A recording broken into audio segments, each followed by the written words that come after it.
Hello and welcome to The Content Bite, a podcast for freelancers who use their words to make money. I'm Rachel Smith, a freelance journalist, copywriter and content producer.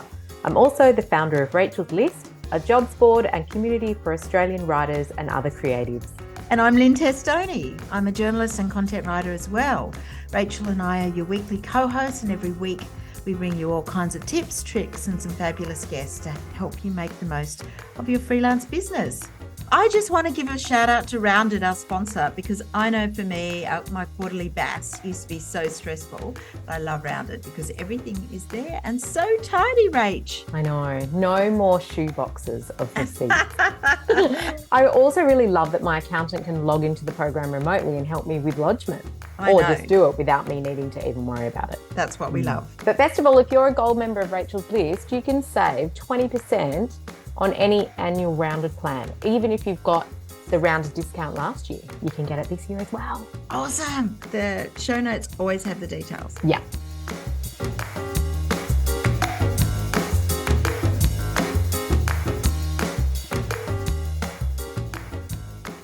Hey Lynn, how you going? I'm good. It's Monday at the moment when we're recording, and that's always I love Mondays. I know. Interesting. We're nearing the end of the year. We're sort of crawling to the finish line. Yeah, maybe. But we've got a really interesting topic today, which I know everyone's going to love. And I wanted to start by asking you a question. How much time do you spend on LinkedIn these days? And do you think it's a valuable way of marketing yourself? I do. I do spend probably more time on LinkedIn than most other platforms, actually. And I'm on it at least once or twice a day, and I do a bit of reading of posts, commenting and posting my recent work.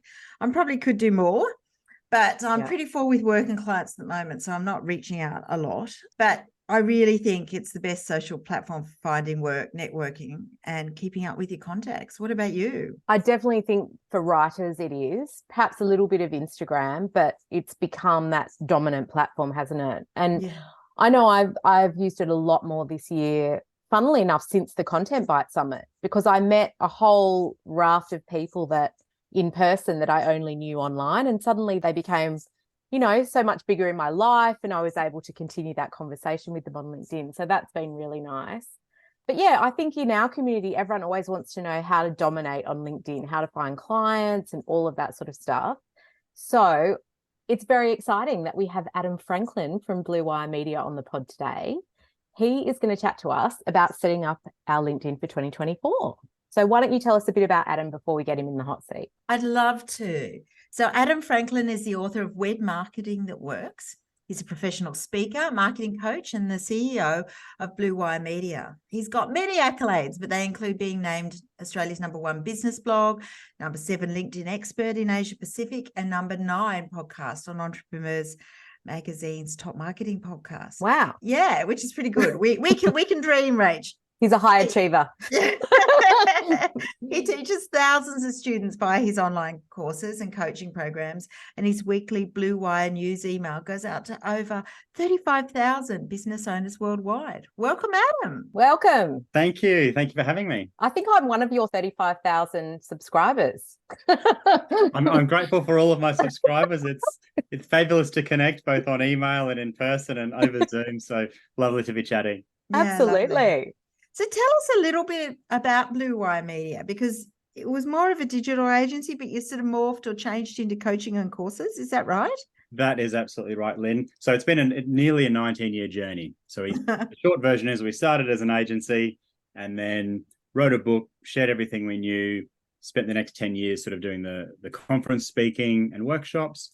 And then I realized that people actually needed help and hand-holding to actually implement everything, as opposed to just learning about it at a conference or workshop. And so the last 5 or 6 years has been devoted to coaching people and having an ongoing relationship with them to guide them through the process. Wow. We see that so much with copywriters, who start out with a copywriting business and it becomes this thriving business. And then people say to them, I want what you've got. And so they edge into that coaching arena and kind of dump the copy for themselves and end up becoming coaches.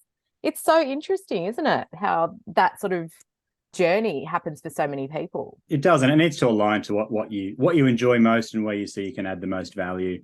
And for me personally, I wasn't a I wasn't a techie. Yeah. I enjoyed the marketing and sales side of it, but we hired designers, developers, copywriters, etc. And so I was never on the tools doing the actual websites or marketing campaigns. And so I really enjoyed the actual part where I would be teaching and helping and seeing transformation in others rather than doing it for them. Amazing. We are going to talk about some of those transformations a bit later, but I just wanted to ask you about your career journey. Have you always been in digital media, or is this kind of something you evolved into yourself? Yeah, look, I guess the short answer is yes. When we started this business in 2005, it was before social media existed, essentially. And so it was literally just selling websites, knocking on businesses' doors and saying, would you like a website? And most of the time getting, a firm no, a lot of rejection. So yes, my entire business career has been in digital marketing. And even before that, in the university days, it was marketing and sales, but more with like nightclubs. So we would use the limited digital resources at our disposal, which was pretty much a Hotmail address and, sending off invitations to people that we knew. It was a very crude, unsophisticated marketing approach compared to what obviously is possible these days. Yeah. Yeah, that makes sense, because you do a mixture of coaching and client work, don't you? So talk to us about how you juggle that mix. Is there a big team, and how do you operate? Yeah, sure. So my primary focus is the coaching program. And so I call that client work. I mean, I do occasionally get booked these days for like conference speaking or maybe a corporate workshop. That used to be the primary focus, but now I'll take it if it comes along, but I don't seek it out. And so pretty much all of my time is focused on my coaching community. I think that something that's really interesting about you and what you offer is you give so much, free advice and free templates. I've even got a couple of them. And it makes me think you love a system. You love a system or 100 systems. Is that right? Look, I do like a system, and I do like being generous with the stuff that I've uncovered. And that's been a theme throughout. Like whenever we would create a template, we would, for the most part, share it with our clients first, see them use it, and then make it available to, the broader internet community. And that's the reason why we've been able to build up sort of 30-odd thousand email subscribers, is because we have been generous with the templates. And that essentially allows them to come into our ecosystem, get to know, like, and trust us, whether it takes, 3 months or 3 years or 19 years. Yep. And eventually, when the time's right, the right people come on in and we do work together. So it's win-win. That's interesting. And what about, mistakes? Do you remember making any in the beginning when you were growing the business, or when you were changing the model to go more in the coaching kind of direction? There's always lots of mistakes. And I guess partly my lens on it is that it's just an experiment. And if it doesn't work, you learn that something about that was wrong and you move to the next thing. So lots and lots of mistakes, but that helps you refine what you're doing. I mean, there's always been, when we had an agency, we had 10 or 15 people that we were sort of managing or hiring at any one time. So there was always HR mistakes or hiring mistakes that we made and all sorts of things. But, you live and learn, and you work your way through the mistakes and hopefully learn from them and don't make them too many times. And not lose too much sleep at night. That's right. All money. Well, I think I like the idea of it just being part of the experiment, because I do think that being brave enough to make mistakes helps make your business better, because a lot of people get scared of making mistakes, don't they? Yeah, and often it's either do I do something and know that it might not work and therefore be a mistake, or do I not do anything, which almost certainly ensures that the business won't succeed, and then you'll be at an even worse point of having to do something else that isn't aligned to what you love doing. And so it's a lesser of two evils. And when you embrace it, then and don't take it personally or whatever else, then I think that's the only real path to getting the results that you want. I mean, definitely I've had coaches and mentors and all of that. Like, I haven't tried to reinvent the wheel and do it all through trial and error. I'll find somebody, I'll read a book, I'll go to a workshop, hire a coach, join a program, all of those things that can fast track that process and reduce the errors that I might make. But of course, you're still going to make errors, or things aren't going to go perfectly first go. So it's constant iteration and improvement and refinement. Fair enough. You definitely go through the pain. Yeah, we wanted to talk about LinkedIn too, because that's a big focus for us. And I know, like, one of our recent podcast guests was copywriter Bernadette Schwert, and Bernadette's called you one of the best LinkedIn coaches out there, and we really value her opinion. So tell us about some of the results you've seen in the people you've coached and how that works. Yeah, absolutely. Bernadette's a fantastic friend and fabulous copywriter and speaker. So I really value that that recommendation.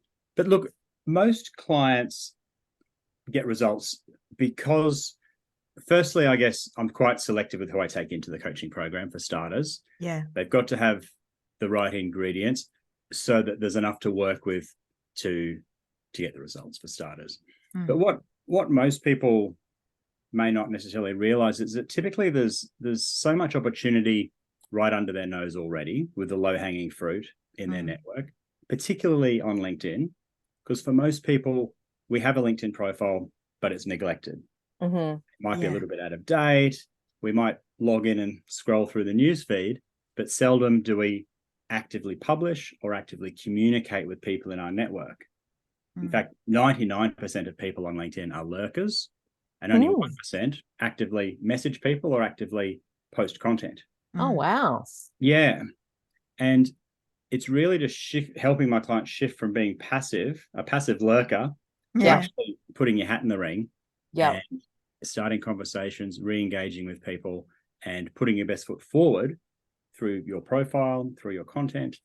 That alone can typically uncover relationships that lead to commercial engagements really quite quickly, because most people have 5, 10, 20 years worth of experience and contacts and all of this stuff sitting right there. It's just that we haven't bothered to re-engage or maintain contact with all these people that could very well be needing your exact services. Yeah. It's so interesting. It's so easy to be a lurker on there, isn't it? Just to sit back and watch it all, read all the cool stuff that people are saying and learn from it, absorb other learnings. People are so good on there. Like, I watch all the how-to type posts come through, those advice posts, and I think, wow, some people pump them out every day, like long form, really informative, useful posts. And I just don't have time to do that. Well, I guess that could partly be where ChatGPT can help accelerate some of those things, which is what I help clients do, is to take their style of writing and train ChatGPT so that it understands how it can emulate your writing. In fact, when that's done well, people will assign a sort of content task to ChatGPT and read it back and go, wow, that sounds exactly like me, exactly how I'd say it. It's done in a fraction of the time. I can't believe that. So it won't be inauthentic. It will be totally on brand, on point in their voice. So that's one thing. But the other observation I made there, Rachel, is that, the way we perceive content creators is that we perceive them as being the authority. Yeah. And so 99% of people are looking to the 1% who are active and assuming that they're smarter, better, more successful, more knowledgeable than them. But when we make that decision to actually put our thoughts out there as a proactive content creator, then other people perceive you that way. And the only difference, you're still the same person, but you put stuff out there so people associate with you being the author as being the authority. That's so interesting. I know you were going to talk to us about 6 things that freelancers should start to do differently on LinkedIn in 2024. So let's jump into those. I'm very interested to hear this. I'm taking notes. Awesome. Taking notes. Fantastic. Well, the first thing, which is really quite straightforward, is just giving your LinkedIn profile a makeover. Checking that it's up to date, that it reflects who you are and who you help and what you actually do. Most LinkedIn profiles read like a resume, like we're looking for a job. But if you're a freelance copywriter, you're looking for clients. And so to just make a shift in how you present what's on your, great advice. On your profile, and to actually spell it out and say, I help these people, and whatever your ideal client looks like, describe that and say, here's how I help them. I do this, this, and this. If that appeals, send me a message. So that's starters. I mean, one client just updated her. In fact, she was a copywriter too. She updated her profile to make it known that she was a freelance copywriter, Mm-hmm. explained who she helped in her about section, and then just re-engaged with people in her network. And what that looked like for her was private messages to people, but also commenting publicly on other people's stuff as a really gentle baby step.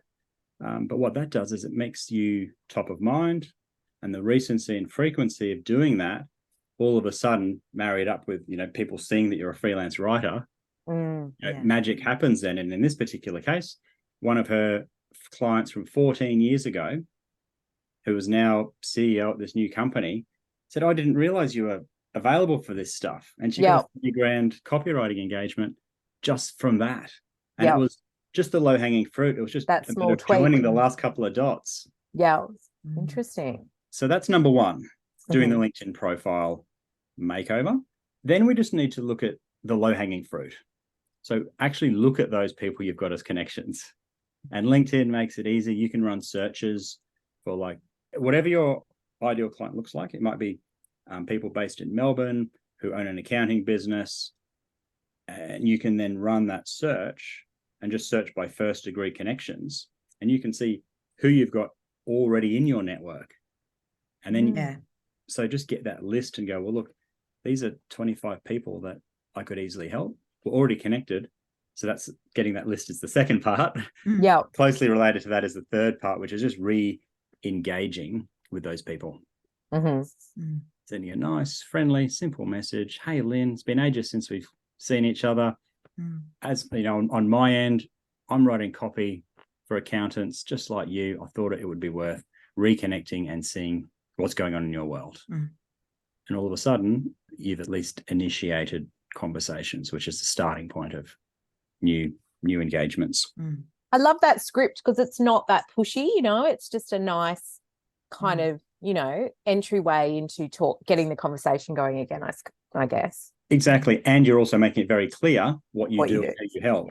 Yeah. So they're not going, oh, I wonder why Lynn's reached out to me. That's a bit weird. But it's it's not pushy. Gives context, Yeah, great. And each step, when it's broken down to a single message, will never feel pushy or aggressive or salesy. It should just be an offer or an invite or a nice friendly reconnection type of message. But when they're packaged together in what I call the 5-step nurture system, it leads people to a sales conversation. Yeah. Okay. All right. So that's 3. 3, yes. Yeah. The next easy win for most people is just to set up their LinkedIn newsletter. Now, many people have this already, but if you don't, LinkedIn has this feature where you can start a LinkedIn newsletter. And basically, when you activate it, when you post your first newsletter, LinkedIn will actually notify all of your first degree connections to say, would you like to subscribe to Rachel's newsletter? Yeah. And so what I'm finding is that typically about 15% of your connections will say yes on the on that first edition. If you've got 1,000 people on LinkedIn, you might have 150 LinkedIn newsletter subscribers within the next week or 2. Yeah. And as you know, that's a valuable asset to be able to communicate directly with people like that. This is really interesting to me because when I looked into newsletters, it was being rolled out to only a few people. So you're saying it's now available across the board. Everyone has access to newsletters. Everybody is eligible. All they need to do is turn on creator mode in their settings and have actually published at least maybe 2 or 3 bits of content in the last few months. Oh, okay. And so I've already got a big newsletter that goes out on a Friday, separately, obviously, to LinkedIn. But should I be republishing that in LinkedIn, or is that going to kind of muddy the waters with my subscribers? In my experience, that would be exactly what that's what I do. Okay. I just have the content that I've put all my effort into, which is my newsletter, and just another channel to distribute it. And if people get it twice, no big deal. Like we hear the news on the radio and the TV and Twitter and Facebook. It's not like So yes, absolutely. It's another channel for people to engage with you. Okay, cool. That's really interesting. Yeah. I'm enjoying all this. It's great. So such practical, actionable information. Thank you. We should actually do a newsletter for the Content Bite, Lynn. I'm just like, the wheels are turning, Adam. No. I'm thinking, yeah. Yes. Anyway. Yeah, keep going, Adam. Number Yeah, 8. keep going. Sorry. And you can do a Cutting you off. You can do a LinkedIn newsletter from a personal profile. So Yeah. Lynn could have one, Rachel could have one, and also from a company page. Yeah, that's what we need. You could have all three if you wanted to. Yeah. Okay. Yeah. Step number 5, I think we're up to now. Yep. Is creating what I do call a Dream 1000 list. Ooh. So most copywriters will know who their ideal client is, or their avatar, their buyer persona. And just like we did with the low-hanging fruit exercise, looking for business owners who are accountants in Melbourne, in the first degree, so people that you already know, that's the low-hanging fruit, just change first degree to second and third degree so that you can find loads more of those exact same types of prospective clients. And given that there's nearly 1 billion people on LinkedIn, most of the time you can do quite a targeted search and find a list of all of these other people who you don't know yet, and that would be your lead list to then introduce yourself to and start a conversation and get to know those people and nurture them so that one day they will become clients when the time is right as well. Yeah. That's So such it's that long, I guess, a long lead pipeline, really, isn't it? or going from like cold to warming them up, I suppose, is the first step in that. Yeah. Exactly. Taking someone cold, initiating that relationship, and whether they buy in 3 weeks or 3 years, who knows? But you're proactively, systematically, methodically growing your network with the right people instead of the scattergun approach, which is probably what most of us do, as they've accepted people sort of willy-nilly over the last 5, 10, 15 years. And you can do that even if you're not on a premium LinkedIn kind of account. You could just still use the connection box to do a small little script like the one you mentioned before to get them into your network. 100%. Yeah. You can do it easily on the free version of LinkedIn. Yeah. If you want to pay the $100 a month for Sales Navigator, there's more search filters and there's better ability to save to lists. However, the free version is perfectly fine. You would have to still, what I recommend is taking those names and putting them in an actual spreadsheet so that you can keep track of who they are, what messages you've sent, and so there's some sort of cohesion to your approach. Which kind of leads me to the 6th point, which is utilizing a virtual assistant for some of this. Like, it's important stuff to be growing your network, connecting, all of that, keeping a list and tracking it all, but it's not the highest and best use of a copywriter's time. And so what I do with clients and what I recommend to people is getting a VA. The important distinction is that they're never pretending to be you. They're just like pressing the buttons for you. Just like you would send, if I sent a letter to you, Lynn, I would decide, okay, this is going to Lynn. Here's what I'm going to say. But then I pop it in a pile. Someone puts it in the mailbox. Someone delivers it to your address and you open it. So it's still authentically me, but I haven't got in my car and popped it into your mailbox. So with the VA, we would decide, okay, there's that Dream 1000 list. Here's what I want you to say is the connection request message. Can you now go ahead and do that? 100 a week for the next 10 weeks. Wow. Well, that's interesting. I do think one of the things that I do a lot, which I've been doing for a while now, is I do connect with all my clients on LinkedIn. So when I do a project, probably at the second chat, like, so if I've been commissioned work, or if I do, or sometimes there's a new person joining the company. And also I find, because like every industry, I mean, I've been doing this for freelancing for 8 years. So people turn over and they move to new companies, and then I often don't have their emails. I only have their previous work email. And this means I still connect with them. Exactly right. And it's that turnover that is so often the hidden golden nugget. Because somebody all of a sudden is now in a decision-making capacity at a new company and they love your work, but now they've got the budget. That happens. And also they like to, I find it's an ego thing on their part, in a good way, that they want to bring clever people that they've worked with before. So they're bringing value to their new job. So they're saying, oh, I've worked with this copywriter before. She's great. And it makes them look good. 100%. That low-hanging fruit exercise is really eye-opening, because when you actually look at it and you go, oh my God, this person's in this role, I didn't realize.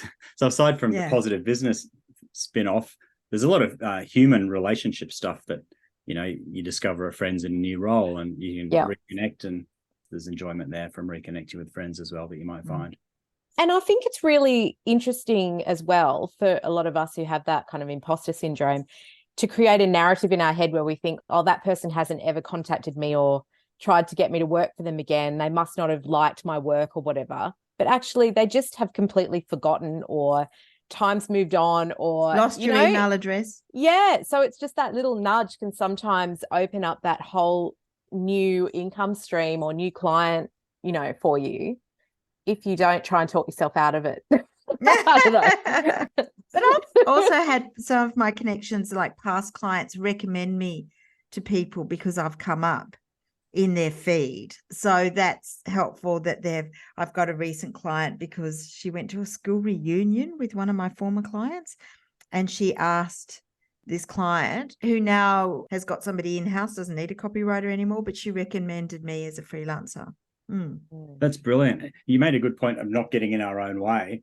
Just having, even when we're getting to the pointy end of asking for business, like if we were just to say, would you like a hand with your copywriting? Or are there any copywriting tasks you'd like to get off your plate? ? It's such a non-threatening question, easy to answer, but you're coming to it from a generous place of wanting to help them. You know, having a virtual assistant sort of press the button and send that is often the separation that we need, because if we have to do it, we might be like, oh, it feels salesy. I'm not one of those people that does salesy stuff, and you chicken out and you don't send it. But if you've decided, hey, to my VA, you delegate. You delegate, they press the buttons, then it doesn't feel as awkward yourself. So you're essentially delegating the ick factor to someone else. What's the kind of hit rate you can expect? Like, what have you seen? You've put people through this system, and, you know, if they're sending 100 a week for 10 weeks, I mean, what are the kinds of results that people see from that? Yeah. So generally speaking, you'd get about a 25% acceptance rate. When you're reaching out to people. Now that's sometimes quite a bit higher if it's a very targeted list of people that you're connecting with. And a lot of it hinges on how good your LinkedIn profile is. If you're putting your best foot forward and conveying your own authority through the profile, people are much more likely to go, yes, that looks like someone that could be useful to me one day. And then, of course, it can take a bit of time depending on how much sort of relationship capital you've got with your existing network. Like in some people's cases, they, in the first 60 days, booked, 39 sales appointments just by reconnecting with people that they already knew and basically asking the question. Other times, if you're starting from scratch and sort of literally knew nobody, well, of course, that's going to take a little bit longer. But I haven't come across a client yet who doesn't have low-hanging fruit in their existing network. It's the part that takes time is building up the courage to hit the send button and ask the question. Not normally so long getting the response from people. And in that part of that process, are you telling your coaching clients to also follow up, like in a week or 2 weeks? How often do you follow up with that? Sure. So I normally say, because we've mapped out the 5-step nurture system, the 5 messages, normally I would instruct my VA just to respond when I receive a response, assuming we get a response, and let people go at their own pace. That said, a lot of people are going to ignore it, whether they've missed it or they're too busy or they're not interested yet. And so I would normally suggest at least 1 or 2 follow-ups, like, hey, I didn't hear back from you. Would you like me to send you this copywriting resource? Or, hey, I didn't hear you must be busy. I get that. But were there any copywriting tasks you'd like to get off your plate? So at least 1 or 2 of those is very reasonable. And most people appreciate the follow-up. People people are comfortable saying, if you're not interested, no thanks, Rachel, I'm all right for that. They don't, it's not a difficult thing for most people, an uncomfortable thing for most people to say is, I'm not ready right now. So they appreciate the follow-up because they've got a million other things going on in their world. So follow-up's good, 1 or 2. Okay, cool. I wanted to ask a couple little questions here, because you have lots of advice on your website about growing this pipeline of potential clients and businesses. Obviously, you've taken us through a bit of the LinkedIn thing, but take us through that process and how does that work? Yes, I mean, LinkedIn is typically the starting point for most of Mm. my clients because it is, particularly for B2B people, it's so easy to find your ideal future clients. Mm-hmm. Once you've got that list, that's kind of the foundation. Like you've got you know who you're going to be contacting. You need to create then the content assets, which is the scripts, and then maybe the LinkedIn profile and the content. But from there, we really want to look at a more broad digital strategy, which involves getting people onto your email list, essentially. Yeah. So whether you were to run a workshop where they register, or publish a lead magnet or piece of flagship content, which they can opt in for and download. The key, once you've got that Dream 1000 list, is to build the stepping stones to get people onto your email list, because that's really the asset that does the most heavy lifting for you. Mm-hmm. Yeah. It's interesting. And I noticed one of the things I looked at also, that you started doing Zoom meetups as well with people in your community or have engaged with you in the past. Do you find that adds an extra element along with the email, or how does that work? Oh, 100%. Yes. So I find workshops or Zoom meetings incredible. I mean, whether it's like there's some small intimate ones that I call a test drive. So I'll invite a dozen people to experience like a coaching call, and they bring their biggest challenge or opportunity. We hot seat it for 7 or 8 minutes, and I give them some pointers. That's one small intimate way of doing it. Also, I'll run open workshops where I'll teach something. Recently, I've been doing workshops where I just basically have a client in the hot seat, but invite all of my Blue Wire community to watch over our shoulder while we do something. And so they can get a glimpse of what we're doing in the coaching program. How the process works. Yeah. Yeah. And actually sort of being a fly on the wall as we do real stuff. Yeah. That does look useful, or no, I'm okay for now. I don't need that. But it does accelerate people getting to know, like, and trust me, and deciding whether or not I'm the right fit for them. And I enjoy it too. Yeah. Having conversations with real people. Yes. Yeah. Well, that's what you're in it for, aren't you? Because you like it. Yeah. Yeah, that's right. Interesting. We've talked a little bit about the whole pushy, salesy thing, and I know that a lot of people listening are journalists. So we have a lot of copywriters, but also a lot of journos who are really, really struggle, I think, with that mindset of promoting themselves on LinkedIn, because we're so used to being behind the scenes and writing about other people and promoting, the story, essentially. So if you were a journalist wanting to sort of put yourself out there, how can you do that? What kinds of posts should you start to write without feeling like you're, I guess, doing a hard sell or any kind of sell, really?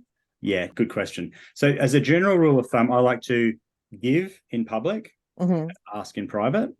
Right. Yep. As a general rule, I'll publish content, give stuff away, all of that, and I'll ask the question of people over message or email or a private Zoom call. Yeah. But in terms of the content to publish, there's a content matrix that I use and I use with my clients. And there's really 4 quadrants to that matrix. The first is share content, there's show content, there's teach content, and there's offer content. So if we start with the first one, which is share, this is sharing a bit of your personality, sharing your beliefs, sharing why you do something, sharing your business story or your journalism story, basically so that people can have a personal affinity with you and decide if they like you. Yep.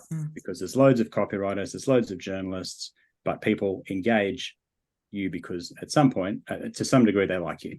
Yeah. Then we want to have show content. So this is this is where you show that what you do gets results. So this could be an example of a client win or an accolade or an award. It's a bit of a flex. It's a bit of showing off, but it can still be done in a humble way, because it's not just you beating your chest. It's typically framed as, well, here's a project that I did for a client and they were able to get this result. So you're shining the light on clients. Whether you name them or not, you can still tell the story. Yeah. But what this does is it allows you to demonstrate that, what you do works. And you need that. Otherwise, they just like you and they don't think that you'll actually get them results. So that's share and show. Then we want the third category, which is teach.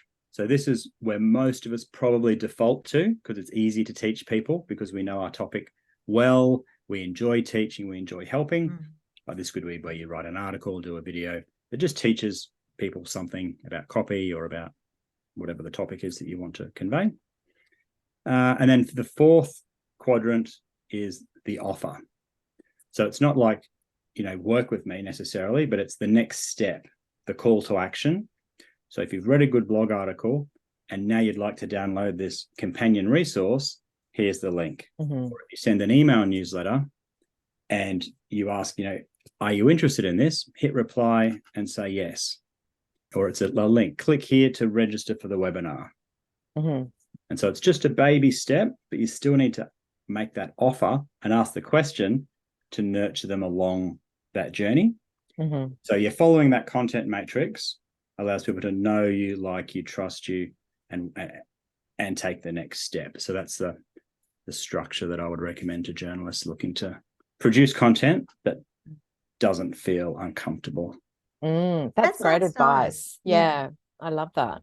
It seems to me that a lot of this is actually taking the focus away on you, but taking it to what you do for your clients. So it sort of gives, I guess, potential clients an opportunity to see what your work is like rather than you. Is that right? Yes, exactly. It's not about shining the light on yourself really at all. It's just highlighting because most people only care about themselves anyway. Yes. And so if you can demonstrate that, well, one, you're like a semi-likable person, so you do need a little bit of that share stuff, but you can just talk about how you like surfing or how you like ballet or how you do your morning walk in the morning. So they go, oh, okay, there's another yoga person or there's another. Great. So there's a bit of, and then it's really just about shining the light on the process, the results, the knowledge that you can impart to them. It's not really all about you. Yeah. I wanted to ask you, because you're so big on LinkedIn, I'm interested to know if you know about the Twitter account called Best of LinkedIn, with all the cringy things that people put on LinkedIn. Are you a fan of that one? Oh, I don't. I find some of the stuff that people post on LinkedIn just very funny sometimes. But yes, I think that's an interesting account. They do a great line on, here's a bit of wisdom from my 7-year-old, that sort of thing. And it's like, as if a 7-year-old said that, There's probably there's a lot to learn about what not to do with some of those accounts. But on that note, what shouldn't businesses be doing? What is really cringy? Oh, you're always going to get stuff wrong occasionally, but the biggest risk is not doing anything. Right. So it's okay to give something a go and misjudge it and be a bit cringy because you've had a go, but it didn't quite come off. That's a much better outcome than being too scared to press the send button or the publish button. Yeah. So if you do something that's accidentally, your mates tell you is a bit cringe, just learn for next time. Say that didn't quite land. I'm not going to do that again. Use the edit button. Use the edit button, if it's not too late. If it's not or the delete button. A newsletter. Well, that's what I love about the internet, having had that print background way ages ago. Once it was out there and it was a mistake, it was done. But anything online or in social, you can be edited or removed. For the most part, emails are hard to pull back. But if it's not too permanent or if we screenshotted. But no, that's the biggest mistake, just being one of those lurkers and just sort of expecting stuff to land in your lap without doing anything. If you make a mistake, we've all made mistakes. I've sent cringy stuff, made mistakes on emails, got people's names wrong, links to the wrong spot, prices wrong. All of those mistakes, I think everyone who's had a go at it will have made. So it's part of the learning process. Yeah, absolutely. Now, I wanted to ask you about your agency, because your business is a reasonable size now. And so are there challenges in running a medium-sized business rather than just working for yourself? There are. I mean, we had the agency days where we had like full-time employees in an office, old school bricks and mortar. Now it's more of a remote team of, I think there's probably I've got all the faces of clients and people in front of me on my desk here so that I'm always reminded of who I'm serving, who's helping, all of that. But there's about 10 or 15 people depending on the projects that I'm running. But they're all contractors and they're all specialists in what they do. Yeah. So rather than having a full-time employee who helps me with everything, there's like a Facebook group person or an operations manager or a designer or a CFO or whatever else, but they're not full-time equivalent. They're not like full-time employees. So it's quite manageable. And I find that a lot easier where they have specific things that they do and specific areas that they help because they're experts in that. And that's sort of all they do. So I do find it like from the outside, it looks like it's just me because I like the coaching and, you know, the marketing side of things. But every time, not every, but I'm trying to get it to the point where the tasks that I don't enjoy, there's someone that can do that for me. Yeah. Yeah. It's obviously harder than it looks. Yes, it is. I think that's the hardest thing. I mean, that's sort of why we've had a few people gone on from being a solo entrepreneur to running an agency thing. And that's the biggest challenge, isn't it? Yeah, because I don't consider myself an agency anymore.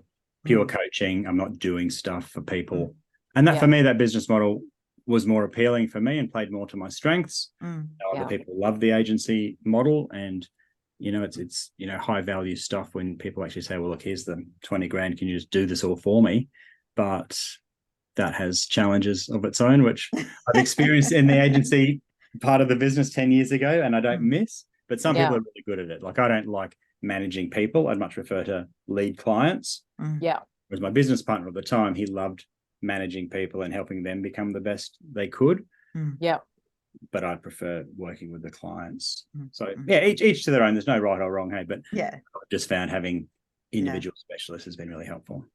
And I think that's something that a lot of big businesses are starting to get the memo on, you know, that they don't need that bum on a seat all the time. They can just get a freelancer who's a specialist, plug the gap for however long they need that person, and then, you know, much more cost effective too as well. Absolutely. Yeah. Flexible, absolutely. nimble. Yeah. And I think that's often how copywriters need to position themselves too as a freelance copywriter. You can come in and do a project or be on a retainer or help with its overflow, but you're, you know, gun for hire for various bids. Yeah. It doesn't need to be the company looking at a full-time internal resource. Yeah. Absolutely. Well, what do you reckon are the biggest challenges that freelancers and, you know, creative people are facing right now? I suspect it's the perceived threat of ChatGPT and AI. Although I think it's probably misplaced. I think people that copywriters that use ChatGPT are going to be the ones that are successful, and the copywriters that don't use ChatGPT won't be. It won't be AI replacing them. It'll just be a copywriter who uses AI. I think that's the main challenge. And I think if people can embrace it, that's going to accelerate people quite significantly. It alone can't replace you, but it can make you just a superpower, like with a jet engine, and take what you do really well and amplify that, take care of all the other grunt work stuff that might be time consuming for you, but it needs to get done. It's the best personal assistant / expert coach / everything if you let it be, and then you can shine doing the bits that you love most. That, and I think just the fear of putting yourself out there and asking for business and generating sales, but that's that never goes away. That never goes away. Imposter syndrome, being put, all of that stuff in our head. I actually think if it did go away, that would be bad. It means your ego's got out of control. We've always got to be a bit hesitant about being pushy. Otherwise, I think you've got a problem, really. Yeah, and we should never be pushy anyway. Hey, it's just a matter of having the right process to nurture people rather than, you know, no one wants to be hassling people. But at the same time, like journalists get deadlines because stories have to be put in on time. There's no different to saying, look, if you want to start, I'll need a decision by 5 o'clock Friday. If not, no worries, but this is the deadline. Not a foreign concept, and that can help bring people to a decision by having that deadline in place. That's great advice, actually, because I think a lot of us will send quotes and then it just kind of sits there in the ether while you're waiting for them to make the decision. But you can say this is on the table for the next 3 days or something like that. Exactly. That's how I coach my clients to do it. Never just to send a proposal and sit and wait with your fingers crossed. If you do send a proposal, like I would normally talk it through on a live Zoom and then try and get a decision on the call. If they do need some time to think about it, or there's someone that they need to talk to on their end, then at least book another meeting from that meeting to get the decision, or have a deadline in writing and say, yeah, how long do you need to think about it? Let me know by 5 o'clock Friday. Are you okay with that? Great. Yeah. Releases that line. Yeah, that's great. That's a great idea. Mm. That's noted, definitely. So I guess with like a new year and everything, it's a great time to think about upskilling. Do you see, I mean, you've said a lot about ChatGPT, so we might sort of assume that that's a good thing to get comfortable with. But are there other skills that freelancers should look to sort of adding to their arsenal in the next year or so? I mean, if it's managing a virtual assistant, Yeah. I think is a valuable skill because it sounds easy, but it's not Mm. for the first time you do it anyway. Mm. I think that the value of actually just identifying the tasks that don't bring you joy, Yeah. getting a list of those, record yourself doing it once on a screen share, and then you've got a list of tasks then that when you do put up a job ad somewhere, you can say, here's the task that I'd like your help with. Here's a video of me doing it all. Can you now write that into a process and handle that for me? Yeah.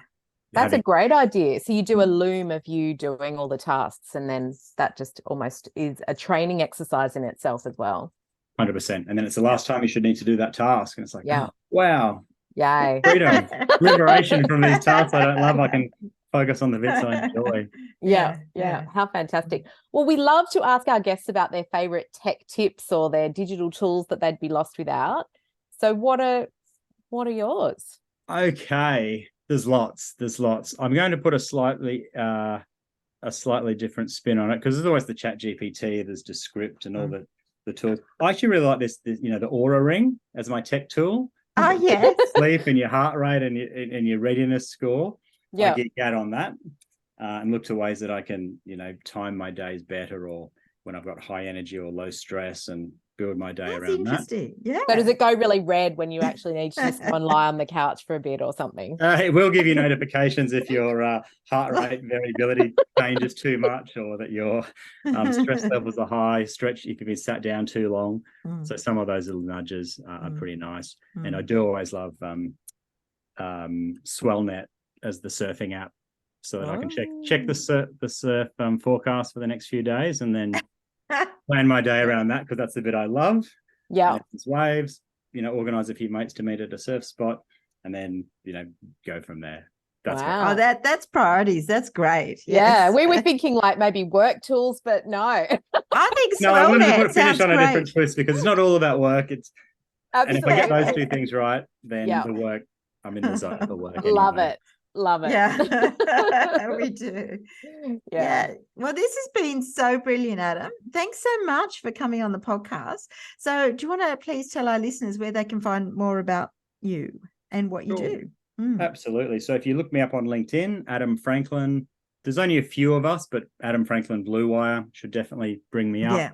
And my website, bluewiremedia.com.au. There's loads of the free resources that we've spoken about today. The one I'm most known for is the web strategy planning template. That's on the homepage. You just press the button and put your details in. And then obviously you'll get to know me through the emails, the email welcome sequence and get invites to my workshops and everything else. So they're the two easiest ways to find me. Wow. Fabulous. Thank you so much, Adam. That brings us to the end of the show this week, but thanks to everyone who is listening and please leave a rating and review on the platform where you find your podcast so other people can find us too. And we'll put links to everything on how to connect with Adam in the show notes. So head there if you want to find out more. Thanks. Thanks, everyone. Bye. Bye. Thanks again to our wonderful sponsors, Rounded, easy accounting and invoicing software that helps freelancers run their business with confidence. And don't forget, if you're a gold member of Rachel's List, you can check your welcome emails for an exclusive discount code on the annual subscription rate.